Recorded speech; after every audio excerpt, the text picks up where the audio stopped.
বন্ধুরা, আমি চৈতালি ন্যাচারাল ভ্লগের পক্ষ থেকে সকল বন্ধুকে জানাই আমার আন্তরিক শুভেচ্ছা।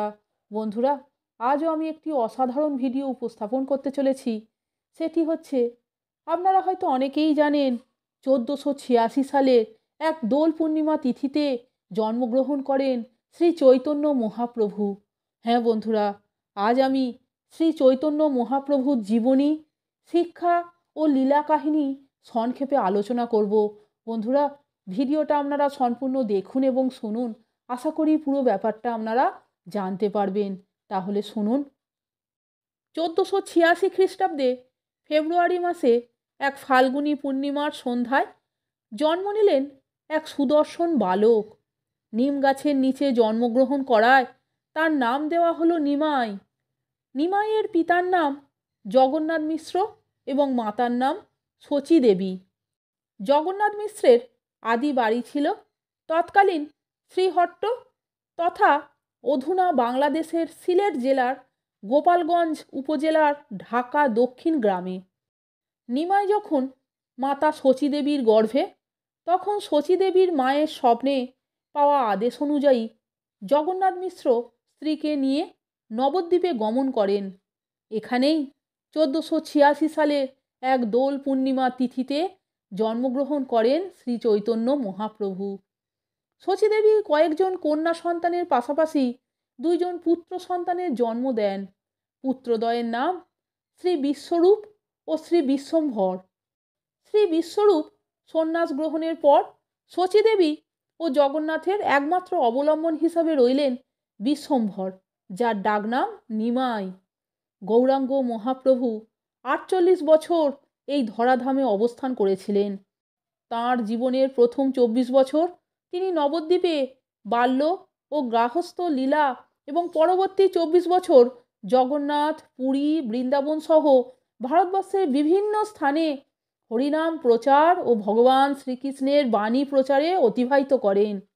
এই সময়কালে তিনি নিমাই থেকে শ্রী চৈতন্য মহাপ্রভু নামে পরিচিত হতে থাকেন। তিনি কেবল গীতার বাণী প্রচার করে থেমে থাকেননি, তিনি শ্রী ভগবদ গীতার মূল তত্ত্ব ও সার কথা ব্যবহারিকভাবে ভক্তদের মধ্যে ছড়িয়ে দিয়েছিলেন। বন্ধুরা, এবার আপনারা জেনে নিন শ্রী চৈতন্য মহাপ্রভুর কয়েকটি ঐশী লীলার কথা।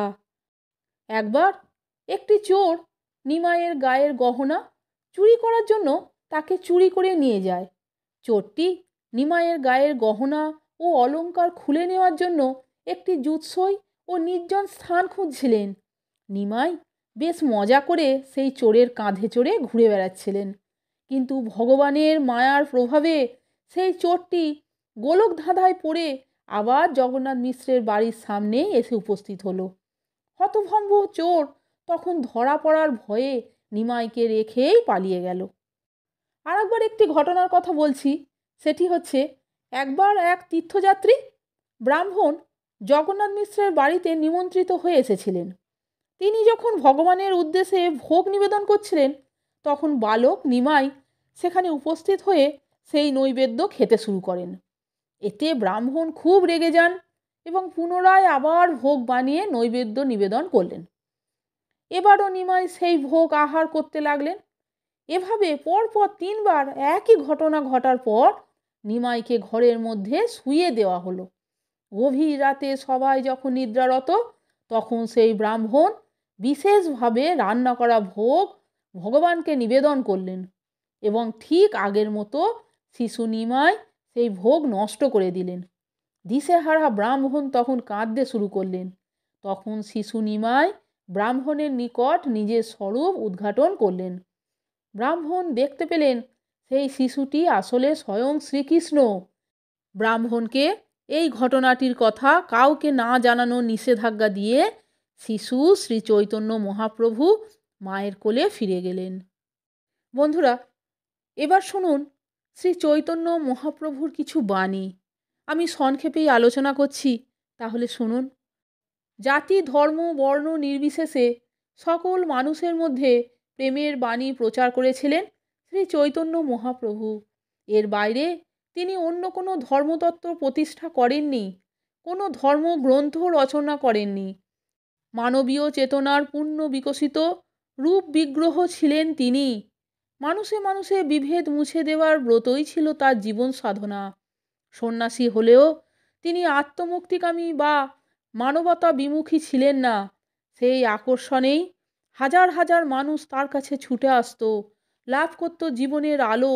তিনি সকল মানুষের জন্য যে মহা নাম প্রচার করে গেছেন তা হলো হরে কৃষ্ণ কৃষ্ণ কৃষ্ণ হরে হরে, হরে রাম রাম রাম হরে হরে।